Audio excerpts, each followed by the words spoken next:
കർത്താൽ പ്രിയ സഹോദരി സഹോദരന്മാരെ, യേശു ക്രിസ്തുവിൻ്റെ നിസ്തുല്യ നാമത്തിൻ്റെ സ്നേഹം അറിയിക്കുന്നു.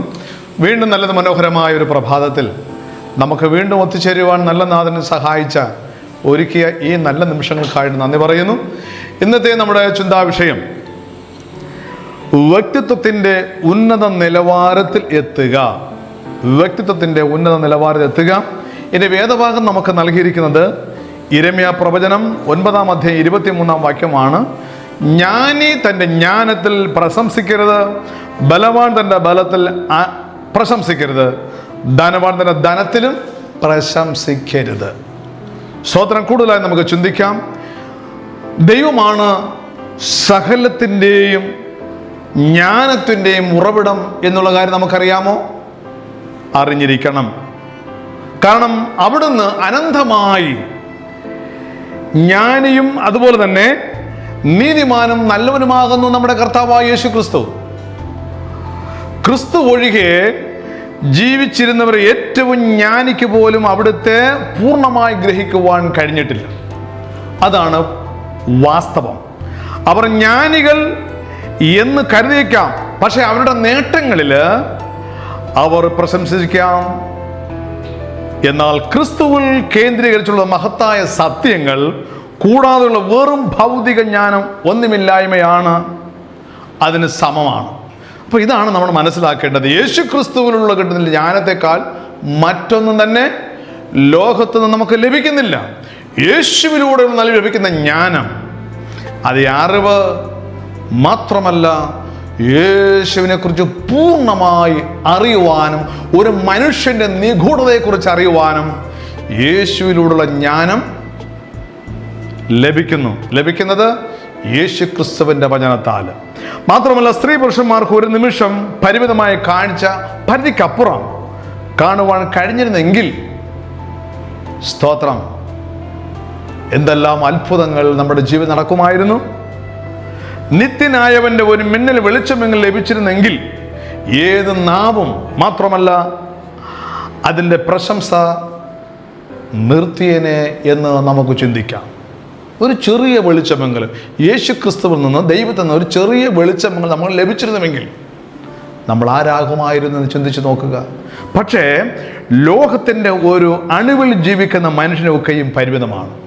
എന്നാൽ ദൈവത്തിന് എണ്ണമില്ലാത്തതും ദൈവ നിയമം പ്രമാണിക്കുന്നതുമായ ലോഹങ്ങളുണ്ട്. അതാണ് നാം മനസ്സിലാക്കേണ്ടത്.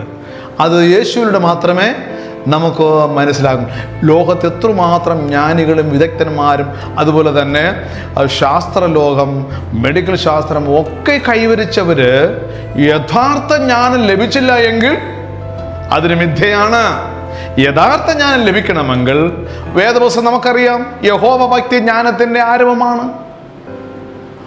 ആ യഹോവ ഭക്തിയോട് ലഭിക്കുന്ന ജ്ഞാനമാണ് എന്നെ ഉന്നതിയിലെത്തിക്കുന്നത്. ദൈവം ആര് എന്നറിയുവാൻ കഴിയുന്നതും ലോകത്തിന് അത് പ്രസംഗിക്കാൻ കഴിയുന്നത് ദൈവികത്തിൽ നിന്ന് ലഭിക്കുന്ന ജ്ഞാനമാണ്. ദൈവത്തിലുള്ളതായ തങ്ങളുടെ ആശ്രത്വം തിരിച്ചറിയാതെ മനുഷ്യർക്ക് സത്യമായ ജ്ഞാനികളാകുവാൻ കഴിയത്തില്ല. ഏത് ജ്ഞാനികളായിരുന്നാലും ദൈവത്തെ അറിയാതെ ആർക്കും ഒരിക്കലും ജ്ഞാനികൾ ആകാൻ കഴിയത്തില്ല എന്നുള്ളതാണ് വാസ്തവം. പക്ഷെ ദൈവത്തെ അറിയുന്ന വ്യക്തിക്ക് അവൻ ജ്ഞാനിയായിത്തീരും. ആ ജ്ഞാനിയായ വ്യക്തി ദൈവത്തിൻ്റെ വാക്കുകൾ, ദൈവത്തിൻ്റെ സ്വഭാവം, ദൈവത്തിൻ്റെ പ്രവർത്തികൾ ആ വ്യക്തിയിൽ ഉണ്ടാകും.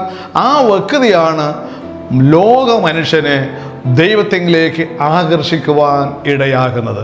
ആ ദൈവിക പരിജ്ഞാനം ലഭിക്കുമ്പോഴാണ് യഥാർത്ഥത്തിൽ അവൻ യേശുവിനെ അറിയുന്ന ഒരു സത്യക്രിസ്ത്യാനിയായി തീരുന്നത്. മാത്രമല്ല, ദൈവമാണ് ജ്ഞാനത്തിൻ്റെ ഉറവിടം. അതാദ്യം മനസ്സിലാക്കണം. ദൈവമാണ് ജ്ഞാനത്തിൻ്റെ ഉറവിടം. ദൈവത്തിലുള്ളതായ തങ്ങളുടെ ആശ്രദ്ധം തിരിച്ചറിയാത്ത മനുഷ്യർക്ക് സത്യമായി ജ്ഞാനിയാകാൻ കഴിയില്ല എന്ന് വീണ്ടും വീണ്ടും ഞാൻ ഓർപ്പിക്കുകയാണ്. ദൈവത്തെ അറിയാതെ ഒരു മനുഷ്യനും ജ്ഞാനിയാകാൻ കഴിയത്തില്ല. എന്നാൽ ഒരുവൻ സ്വയം അറിയുന്നതിന് വലിയ ജ്ഞാനം ആവശ്യമാണ്. ദൈവത്തെ സ്വയമായി അറിയുവാൻ നമുക്ക് ജ്ഞാനം ആവശ്യമാണ്. സ്തോത്രം. തങ്ങളെ തന്നെ ശരിയായി പരിശോധിക്കുവാൻ ഒരുപക്ഷെ അതിന് വിലയേറിയ ഉപദേശകർ, അധ്യാപകർ ഒക്കെ നമുക്ക് ആവശ്യമാണ്. എന്നാൽ യഥാർത്ഥത്തിൽ ഒരു അധ്യാപകൻ ആരാണ്? നമ്മുടെ ക്രിസ്തുവായി തീരണം. ക്രിസ്തുവിലൂടെ മാത്രമേ നമുക്ക് പഠിക്കുവാൻ കഴിയുള്ളൂ. ആ പഠനത്തിലൂടെ മാത്രമേ നമുക്ക് ജ്ഞാനിയാകാൻ കഴിയുള്ളൂ. പക്ഷെ ഏത് വിധത്തിൽ ഒരുപക്ഷെ ദൈവത്തെ അറിയാതെ ധാരാളം ജ്ഞാനികളുണ്ടെന്ന് പറയുന്നുണ്ട്. ബഹിരാകാശങ്ങളിൽ എത്തുവാൻ തക്കവണ്ണം മനുഷ്യൻ ജ്ഞാനവർദ്ധവിന്റെ ഫലമായി ലോകമെന്ന വ്യക്തിയിലായിട്ടുണ്ട്. പക്ഷെ ദൈവത്തെ അറിയാതെ ഓരോരുത്തർക്കും ജ്ഞാനികളാകാൻ കഴിയത്തില്ല. തൻ്റെ സ്വയം സ്ഥാപിച്ചെടുത്ത ജ്ഞാനത്തിൽ ആരും തീരുത് പ്രശംസിക്കുകയും അരുത്. അതെല്ലാം മിഥ്യയാണ്. മാത്രമല്ല, ദൈവം അവരുടെ മനസ്സുകളെ രൂപപ്പെടുത്തുവാനും ചിട്ടപ്പെടുത്തുവാനും അത് ദൈവത്തെ അനുവദിക്കും. ഒരു അധ്യാപകൻ എന്ന നിലയിൽ യേശുവിനോടൊപ്പം നാം ആയിരിക്കുമ്പോൾ നമ്മുടെ ജീവിതത്തെ ചിട്ടപ്പെടുത്തുവാനും വിലയിരുത്തുവാനും സാധിക്കും. അതുകൊണ്ട് പ്രിയ പ്രേക്ഷകരെ, ദൈവമക്കളെ, നമുക്ക് വ്യക്തിത്വത്തിൻ്റെ ഒരു ഉന്നത നിലവാരത്തിൽ എത്തണമെങ്കിൽ ദൈവത്തെക്കുറിച്ച് നന്നായി അറിയുവാൻ പഠിക്കണം. പഠിക്കുമ്പോൾ യഥാർത്ഥത്തിൽ ജ്ഞാനിയായി തീരുവാൻ ഇടയായിത്തീരും. അതിനായിട്ട് നമുക്ക് പ്രാർത്ഥനയോടെ ആയിരിക്കാം, നമ്മുടെ കണ്ണുകളടയ്ക്കാം, നമുക്ക് ദൈവത്തോട് പ്രാർത്ഥിക്കാം. സ്നേഹവാനും പരിശുദ്ധനുമായ ഞങ്ങളുടെ വാഴ്ത്തപ്പെട്ട നല്ല ദൈവമേ, ഈ നല്ല പ്രഭാതത്തിൽ ഈ മിഷൻ സെവനിലൂടെ കേട്ടുകൊണ്ടിരിക്കുന്ന ദൈവമക്കൾക്കായി പ്രാർത്ഥിക്കുന്നു. ഓരോ വ്യക്തികളെയും ജ്ഞാനികളാക്കുവാൻ ഇടയാകണമേ.